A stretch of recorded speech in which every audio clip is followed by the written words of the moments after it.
Chapter 23 The curtain meditations of the squire had not been without the produce of a resolve. His warm heart at once reopened to the liking he had formerly conceived for Clifford. He longed for an opportunity to atone for his past unkindness, and to testify his present gratitude.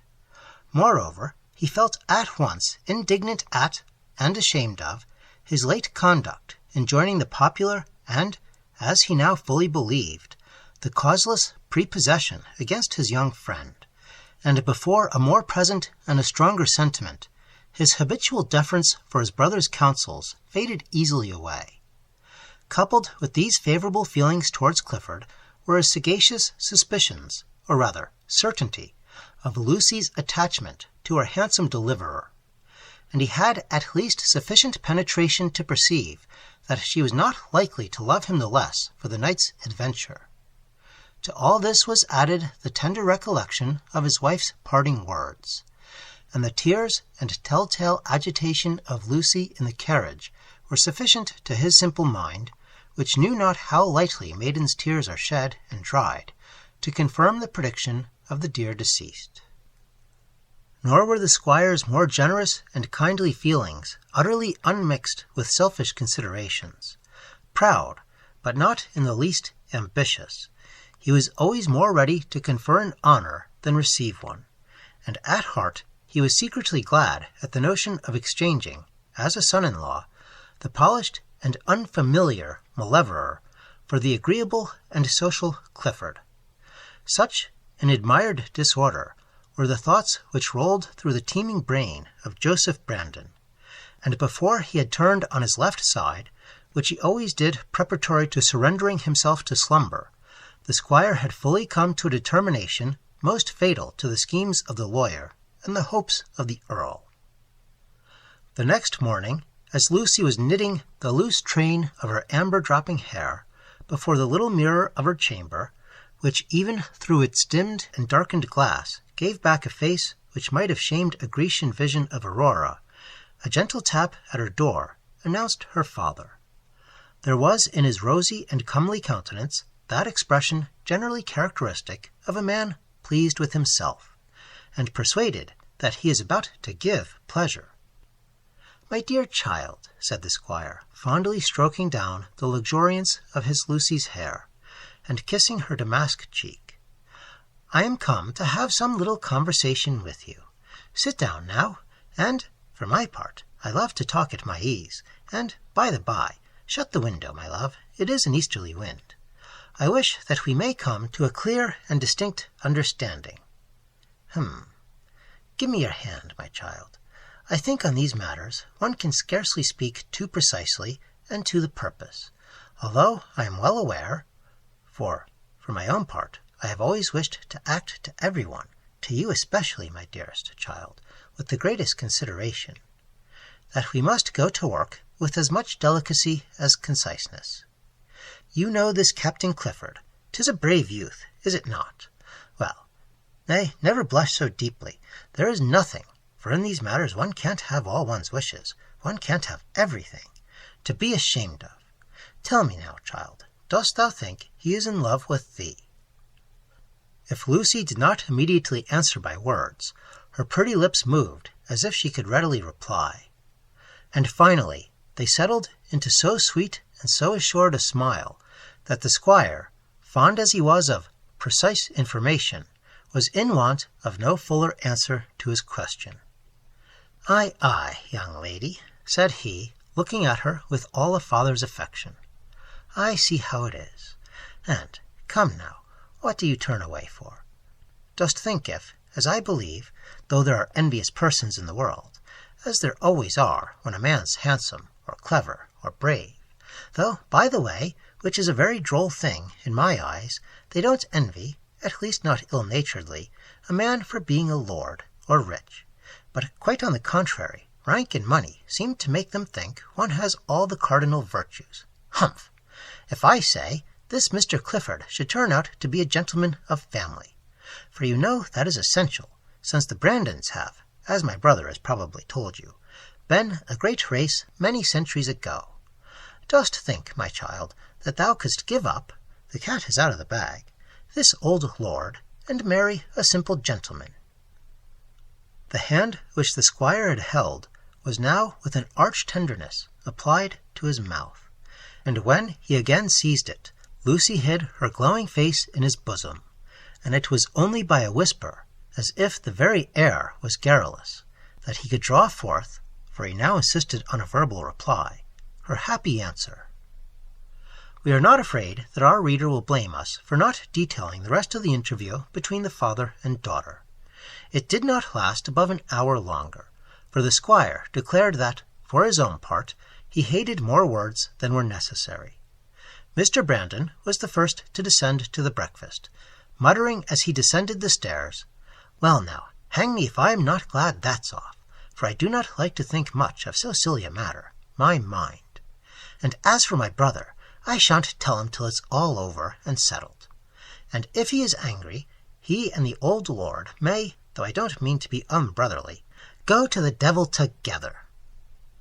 When the three were assembled at the breakfast table, there could not, perhaps, have been found anywhere a stronger contrast than that which the radiant face of Lucy bore to the haggard and worn expression that disfigured the handsome features of her lover.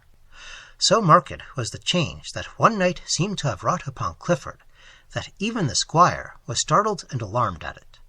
But Lucy, whose innocent vanity pleased itself with accounting for the alteration, consoled herself with the hope of soon witnessing a very different expression on the countenance of her lover. And though she was silent, and her happiness lay quiet and deep within her, yet in her eyes and lip there was that which seemed to Clifford an insult to his own misery, and stung him to the heart. However, he exerted himself to meet the conversation of the squire, and to mask as well as he was able the evidence of the conflict which still raged within him. The morning was wet and gloomy. It was that drizzling and misty rain which is so especially nutritious to the growth of blue devils, and the jolly squire failed not to rally his young friend upon this feminine susceptibility to the influences of the weather. Clifford replied jestingly, and the jest, if bad, was good enough to content the railer. In this facetious manner passed the time, till Lucy, at the request of her father, left the room to prepare for the return home. Drawing his chair near to Clifford's, the squire then commenced in real and affectionate earnest his operations. These he had already planned in the following order.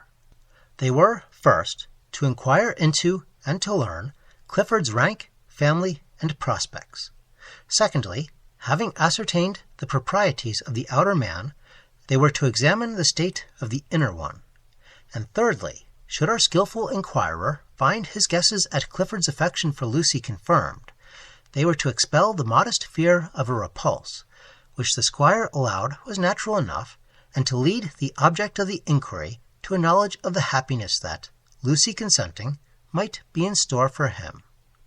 While, with his wonted ingenuity, the squire was pursuing his benevolent designs, Lucy remained in her own room, in such meditation and such dreams as were natural to a heart so sanguine and enthusiastic.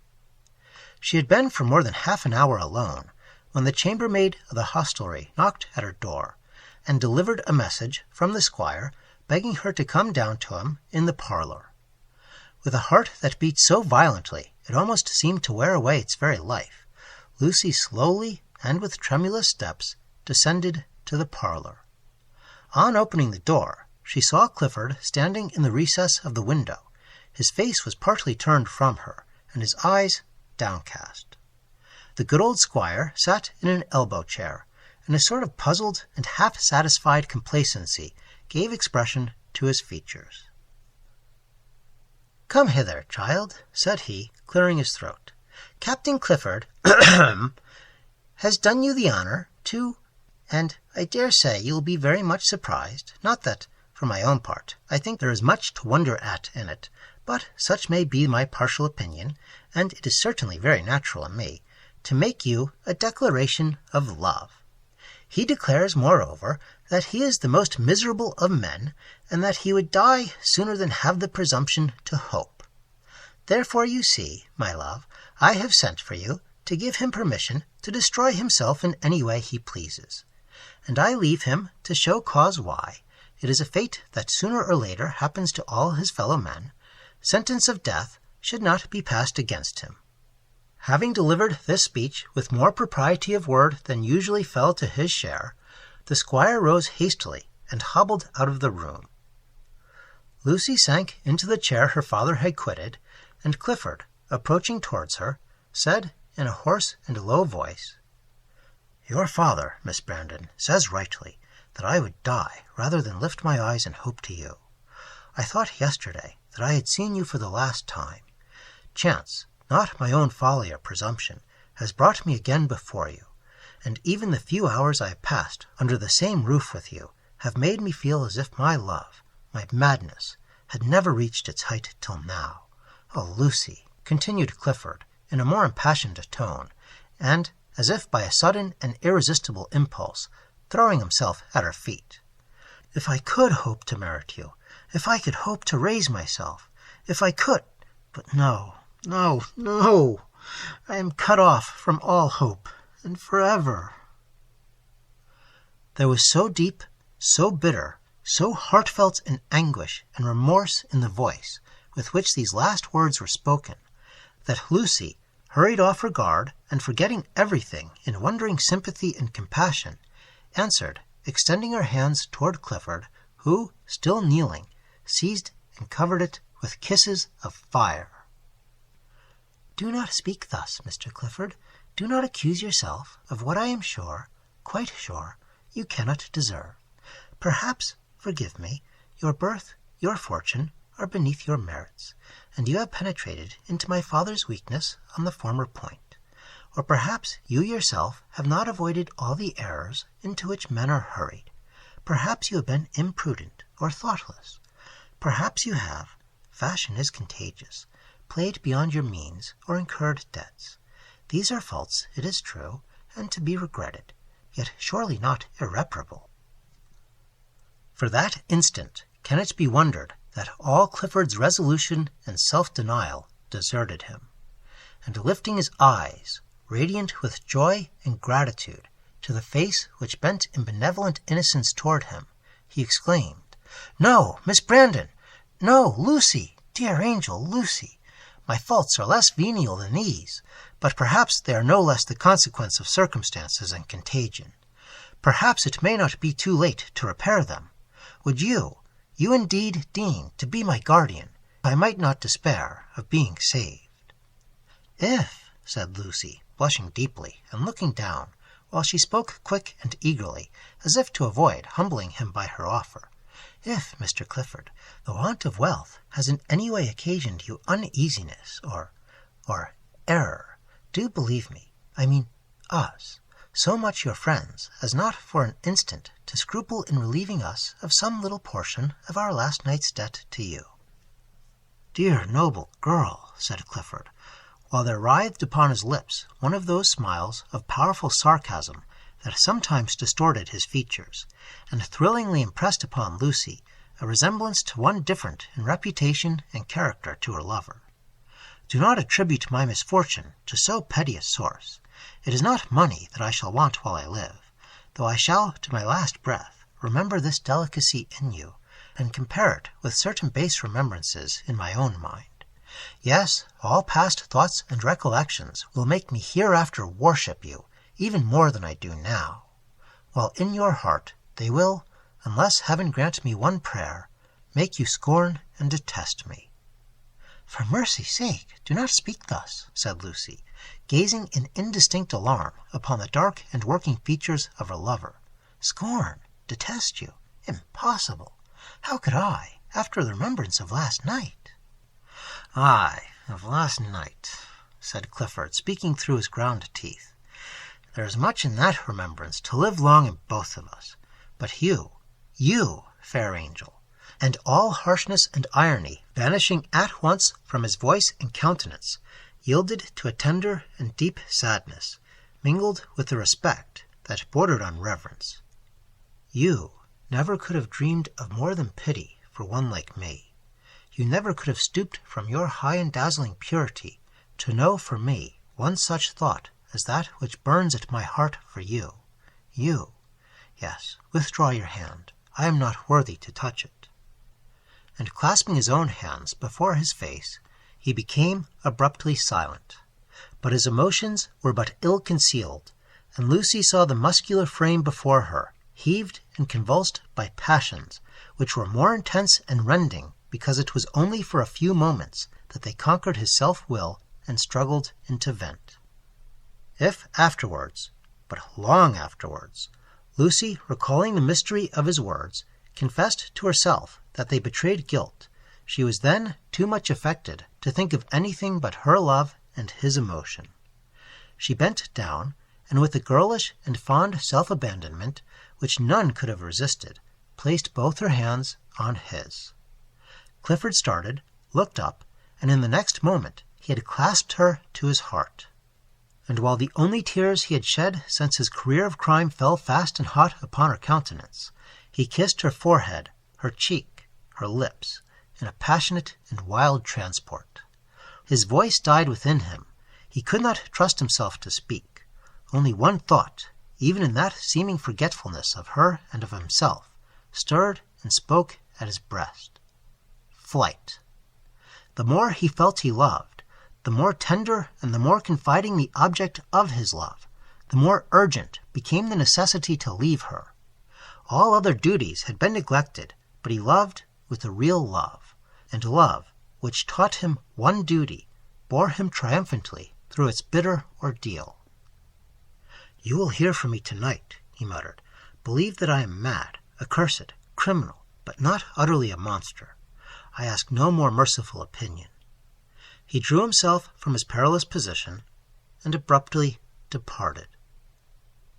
When Clifford reached his home, he found his worthy coadjutors waiting for him with alarm and terror on their countenances.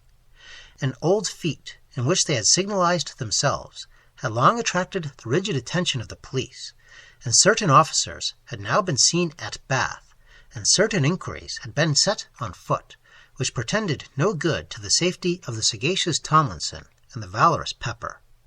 They came humbly and penitentially, demanding pardon for their unconscious aggression of the squire's carriage, and entreating their captain's instant advice. If Clifford had before wavered in his disinterested determination, if visions of Lucy, of happiness and reform, had floated in his solitary ride too frequently and too glowingly before his eyes, the sight of these men, their conversation, their danger, all sufficed to restore his resolution. Merciful God, thought he, and is it to the comrade of such lawless villains, to a man, like them, exposed hourly to the most ignominious of deaths, that I have, for one section of a moment, dreamed of consigning the innocent and generous girl, whose trust or love is the only crime that could deprive her of the most brilliant destiny? Short were Clifford's instructions to his followers, and so much do we do mechanically that they were delivered with his usual forethought and precision. You will leave the town instantly. Go not, for your lives, to London, or to rejoin any of your comrades. Ride for the Red Cave. Provisions are stored there, and since our late alteration of the interior, it will afford ample room to conceal your horses. On the night of the second day from this, I will join you. Be sure that you enter the cave at night, and quit it upon no account till I come." "Yes," said he, when he was alone, "I will join you again, but only to quit you. One more offense against the law, or at least one sum wrested from the swollen hands of the rich, sufficient to equip me for a foreign army, and I quit the country of my birth and my crimes. If I cannot deserve Lucy Brandon, I will be somewhat less unworthy. Perhaps, why not? I am young, my nerves are not weak, my brain is not dull. Perhaps I may, in some field of honorable adventure, win a name that before my deathbed I may not blush to acknowledge to her." While this resolve beat high in Clifford's breast, Lucy, sadly and in silence, was continuing with the squire her short journey to Bath. The latter was very inquisitive to know why Clifford had gone, and what he had avowed, and Lucy, scarcely able to answer, threw everything on the promised letter of the knight. "I am glad," muttered the squire to her, "that he is going to write, for somehow or other, though I questioned him very tightly, he slipped through my cross-examination, and bursting out at once as to his love for you, left me as wise about himself as I was before. No doubt, for my own part, I don't see what should prevent his being a great man incognito. This letter will explain all." Late that night, the letter came. Lucy, fortunately for her, was alone in her room. She opened it and read as follows. "I have promised to write you, and I sit down to perform that promise. At this moment, the recollection of your goodness and generous consideration is warm within me, and while I must choose calm and common words to express what I ought to say, my heart is alternately melted and torn by thoughts which would ask words, oh, how different. Your father has questioned me often of my parentage and birth. I have hitherto eluded his interrogatories. Learn now who I am. In a wretched abode, surrounded by the inhabitants of poverty and vice, I recall my earliest recollections. My father is unknown to me, as to everyone. My mother, to you, I dare not mention who or what she was. She died in my infancy. Without a name, but not without an inheritance. My inheritance was large. It was infamy. I was thrown upon the world. I had received by accident some education, and imbibed some ideas not natural to my situation. Since then, I have played many parts in life. Books and men I have not so neglected, but that I have gleaned at intervals some little knowledge from both. Hence, if I have seemed to you better than I am, you will perceive the cause. Circumstances made me soon my own master. They made me also one whom honest men do not love to look upon. My deeds have been, and my character is, of a par with my birth and my fortunes. I came, in the noble hope to raise and redeem myself by gilding my fate with a wealthy marriage, to this city. I saw you, whom I had once before met. I heard you were rich. Hate me, Miss Brandon, hate me. I resolved to make your ruin the cause of my redemption. Happily for you, I scarcely knew you before I loved you. That love deepened. It caught something pure and elevated from yourself. My resolution forsook me.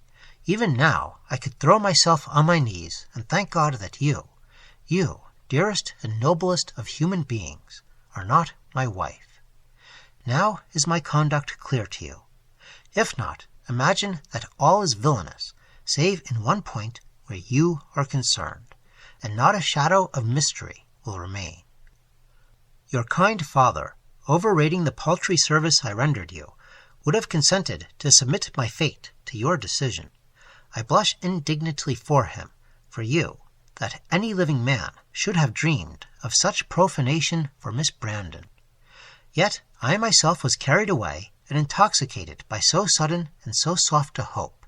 Even I dared to lift my eyes to you, to press you to this guilty heart, to forget myself, and to dream that you might be mine. Can you forgive me for this madness? And hereafter, when, in your lofty and glittering sphere of wedded happiness, can you remember my presumption and check your scorn? Perhaps you think that by so late a confession I have already deceived you. Alas, you know not what it costs me now to confess. I had only one hope in life. It was that you might still, long after you had ceased to see me, fancy me not utterly beneath the herd with whom you live. This burning yet selfish vanity I tear from me, and now I go where no hope can pursue me. No hope for myself, save one which can scarcely deserve the name, for it is rather a rude and visionary wish than an expectation. It is that under another name and under different auspices you may hear of me at some distant time, and when I apprise you that under that name you may recognize one who loves you better than all created things, you may feel then, at least, no cause for shame at your lover. What will you be then? A happy wife, a mother, the centre of 1,000 joys, beloved, admired, blessed when the eye sees you and the ear hears. And this is what I ought to hope. This is the consolation that ought to cheer me. Perhaps a little time hence it will. Not that I shall love you less, but that I shall love you less burningly, and therefore less selfishly. I have now written to you all that it becomes you to receive from me. My horse waits below to bear me from this city, and forever from your vicinity. Forever. Aye, you are the only blessing forever forbidden me. Wealth I may gain, a fair name, even glory I may perhaps aspire to. To heaven itself I may find a path. But of you, my very dreams cannot give me the shadow of a hope. I do not say, if you could pierce my soul while I write, that you would pity me. You may think it strange, but I would not have your pity for worlds. I think I would even rather have your hate. Pity seems so much like contempt. But if you knew what an effort has enabled me to tame down my language, to curb my thoughts, to prevent me from embodying that which now makes my brain whirl, and my hand feel as if the living fire consumed it. If you knew what has enabled me to triumph over the madness at my heart, and spare you what, if writ or spoken, would seem like the ravings of insanity, you would not, and you could not, despise me, though you might abhor. And now, heaven guard and bless you. Nothing on earth could injure you, and even the wicked who have looked upon you learn to pray. I have prayed for you. Thus, abrupt and signatureless, ended the expected letter. Lucy came down the next morning at her usual hour, and, except that she was very pale, nothing in her appearance seemed to announce past grief or emotion. The squire asked her if she had received the promised letter.